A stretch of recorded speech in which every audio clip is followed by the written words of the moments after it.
Я думаю, что уникальность нашего проекта состоит в том, что наш проект единственный из всех проектов, который ставит своей целью развитие креативных индустрий на основе традиционной культуры.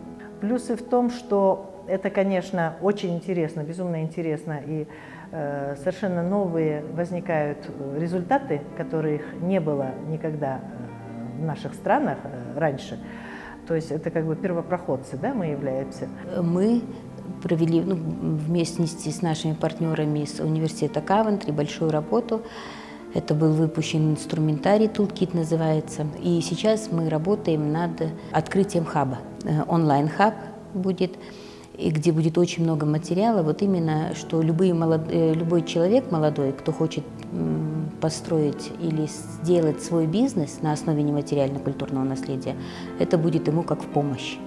Мы помогли нашим менторам участвовать в конкурсе Британского совета Big Idea Challenge.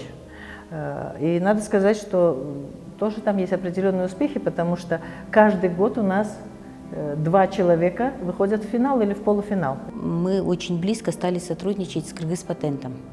То есть мы заключили меморандум с ними и работаем. Мы подключили 10-е училище к нашей деятельности. Я считаю, что это, конечно, хорошее достижение. И еще я думаю, что мы помогаем молодежи определиться вообще, в каком направлении работать.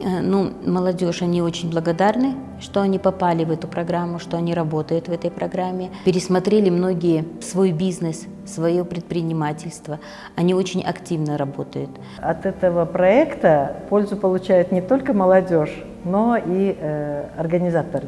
То есть наша организация тоже, мы многому учимся. Штат организации стал гораздо более профессионально подходить к своей работе.